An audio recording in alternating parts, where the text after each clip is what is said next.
Big changes are here for the state of Illinois. Starting today, the state will return to normal business operations. Governor J.B. Pritzker says COVID-19 has not disappeared, but for most people, this summer will be a step in the right direction.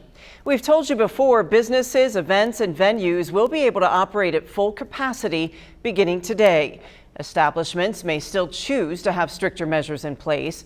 Face coverings will still be required while traveling on public transportation, in healthcare settings, and in congregate settings like prisons, jails, and homeless shelters. The state will continue to recommend masking for unvaccinated people. This is the first time in more than a year small businesses in Illinois can operate at a full capacity. News 10's Hannah Folman spoke with one local restaurant owner. She tells us more on what the last year's been like and how good it feels to be fully reopened once again. Richard's Farm is an American-style restaurant in Casey, Illinois. Back in March, the owners closed their doors for more than 3 months.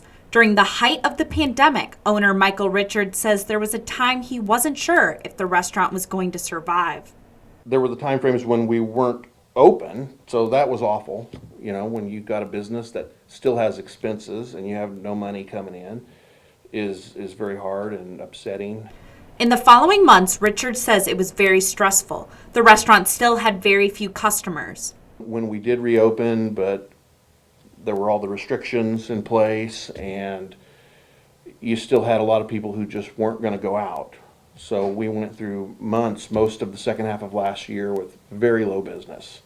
And then you're struggling to figure out, again, ways to pay the bills, ways to pay your employees, ways to keep them working. But now, this local restaurant and many others are celebrating the reopening of the state. Just being able to return to normal makes us all feel a lot better, I'll tell you that. Richard's Farm is preparing for a busy summer, filling their tables with residents and tourists from all over. It's so nice to get back to normal. It's been over a year. It's been a long year. Even just getting out, going to sporting events, seeing people has been great. So I'm just excited for a return to something that feels like normal. Again, that was Hannah Folman reporting for you. The restaurant says they have plans to hold the special events later this year. They include special beer and wine dinners.